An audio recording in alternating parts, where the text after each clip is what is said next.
नमस्कार। जनता पॉलिटिक्स में एक बार फिर आप सबका स्वागत है। हिजाब मुद्दे पर देश में चर्चा गर्म है।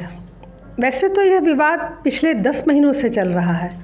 कर्नाटक हाई कोर्ट से निकलकर मामला सुप्रीम कोर्ट में पहुंचा हुआ है, लेकिन परसों कोर्ट में जो फैसला सामने आया वो बेहद शर्मनाक और हास्यास्पद है।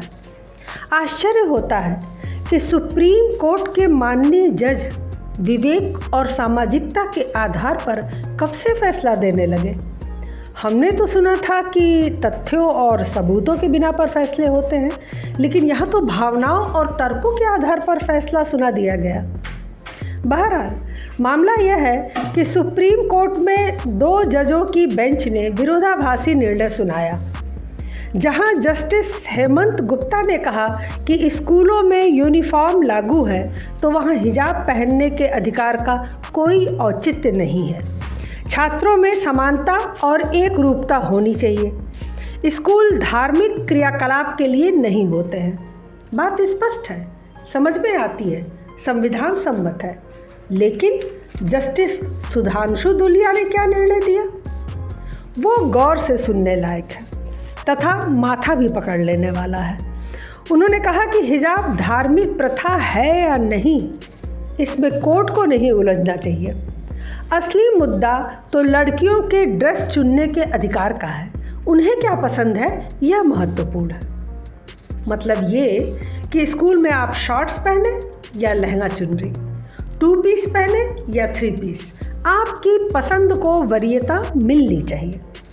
अब अपने इस कुतर्क के लिए उन्होंने उदाहरण भी ऐसा खोज कर निकाला जो देश का इकलौता केस था।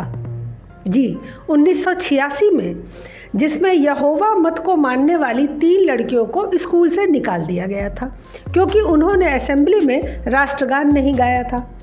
जब केस कोर्ट में गया तो सुप्रीम कोर्ट ने अपने फैसले में कहा था कि भले उन्होंने राष्ट्रगान नहीं गाया, लेकिन वो उस वक्त सम्मान में खड़ी थी, इसलिए यह अनुशासन का उल्लंघन नहीं है। स्कूल उन्हें फिर से एडमिशन दे। अपनी सोच और बुद्धि के आधार पर जज साहब लोग केस भी ढूंढ लाते हैं। अब बताइए, जो राष्ट्रगान नहीं गाना चाहते अपने धर्म के चक्कर में, वो राष्ट्रगान के सम्मान में खड़े हुए, यह जज साहब को कैसे पता चल गया? वो टीचर के डर से भी तो खड़े हुए हो सकते हैं। खैर, इस केस का उदाहरण देकर उन्होंने साबित किया कि लड़कियों की इच्छा सर्वोपरि है। सबूत के स्कूल के जो नियम कानून है उन्हें जो है वो ताक पे रख देना चाहिए। उन्होंने कहा कि लड़कियां हिजाब पहनना चाहती हैं तो क्या लोकतंत्र में यह मांग करना बहुत ज़्यादा हो गया?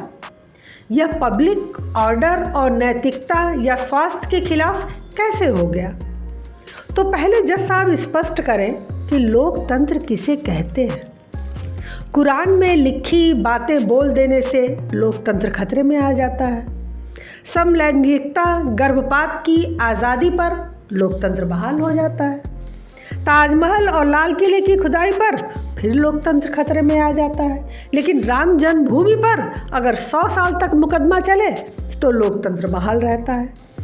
जनसंख्या पर पाबंदी लगाने से लोकतंत्र खतरे में, और विवाह के बाद भी पर पुरुषों से संबंध बनाने की जो मान्यता मिलती है उससे लोकतंत्र बहाल हो जाता है।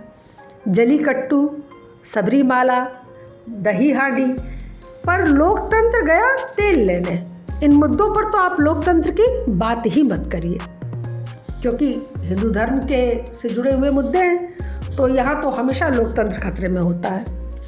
बहरहाल जज साहब कहना क्या चाहते हैं यह स्पष्ट नहीं हुआ। क्या लोकतंत्र में की गई सारी मांगें पूरी होनी चाहिए? तो फिर हम हिंदू राष्ट्र की मांग करते हैं, क्यों स्वीकार नहीं कर लेते? जब संसद भी जज साहब ही है, विधायिका भी जज साहब ही है और न्यायपालिका तो है ही, तो फिर जज साहब लोग ये संविधान और चुनाव को निरस्त क्यों नहीं कर देते? इनकी क्या ज़रूरत है?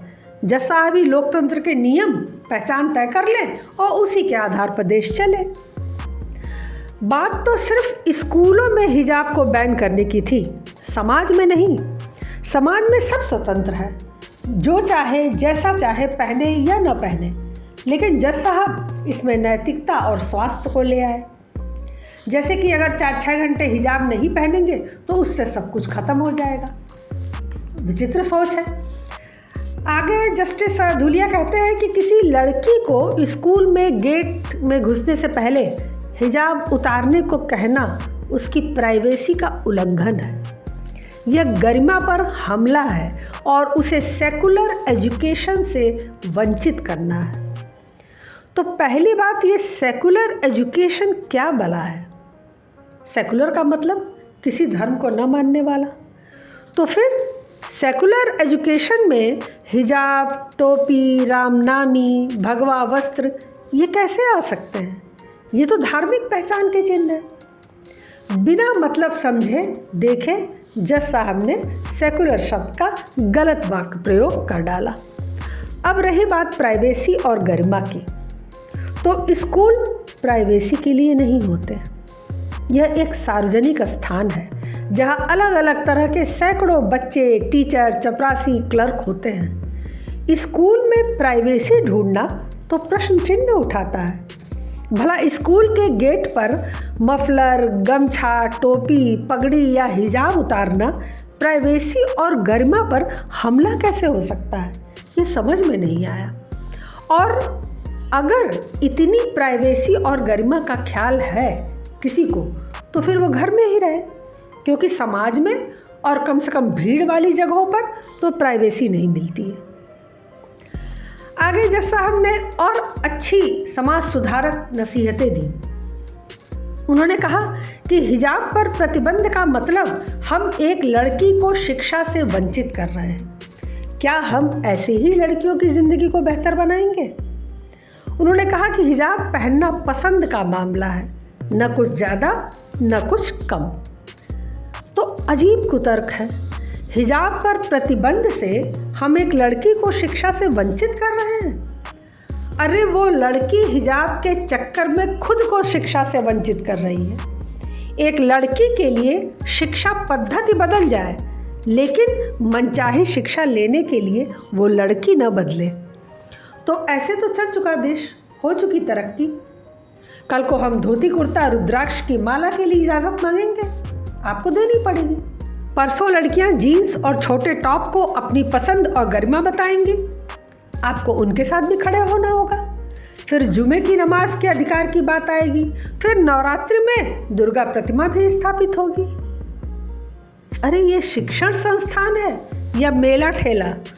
जो चाहे पहनो, जो चाहे करो, तो फिर घर में ही रहो। पार्टी में जाओ, जलसों में जाओ, विद्यालय में क्यों जाओ? क्या अब कोर्ट भी कुरान से चलेगा? यह भी एक बड़ा अहम मुद्दा है कि आखिर कोर्ट में कुरान की आयतें क्यों पढ़ी जाती हैं? यदि कुरान से चलना है तो संविधान को ख़त्म करो, शरिया लागू कर दो। एक तरफ तो रहो, कुछ चीज़ें संविधान से, कुछ चीज़ें कुरान से, कुछ शरिया से। ये कौन सा कोर्ट है और कौन से जज साहब हैं? समझ में ही नहीं आता। जज साहब को ईरान तो दिख रहा होगा ना। मुस्लिम देश की छात्राएं हिजाब के विरोध में सड़कों पर हैं, और यहाँ सेकुलर देश की छात्राएं मुट्ठी भरी सही हिजाब के समर्थन में सड़कों पर हैं। कुछ समझ नहीं आता कि ये प्रथा है या राजनीति। मैंने खुद कॉलेज से लेकर यूनिवर्सिटी तक इतने सालों की पढ़ाई की, लेकिन कभी किसी लड़की को बुर्के या हिजाब में नहीं देखा, कभी भी नहीं। तो फिर आज अचानक ये स्कूल कॉलेज का हिस्सा कैसे बनने लगे? जो कुछ वर्षों पहले तक कहीं नहीं था, वो आज कहाँ से आ गया?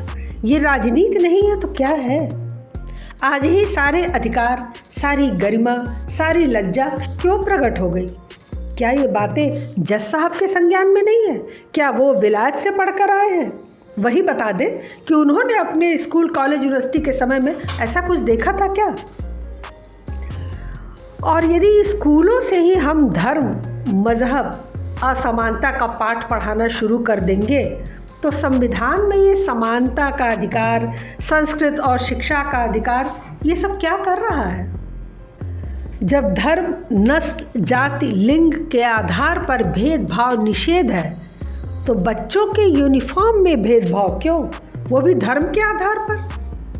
जब शिक्षण संस्थानों में धार्मिक शिक्षा पर प्रतिबंध है तो धार्मिक चिन्हों या प्रतीकों पर प्रतिबंध क्यों नहीं? प्रश्न अनेक है, लेकिन तर्क और साक्ष्य जज साहब को सुनना नहीं है। उन्हें तो भावनाओं और विचारों से निर्णय सुनाना है। जो उन्हें अच्छा लगे वही कानून है।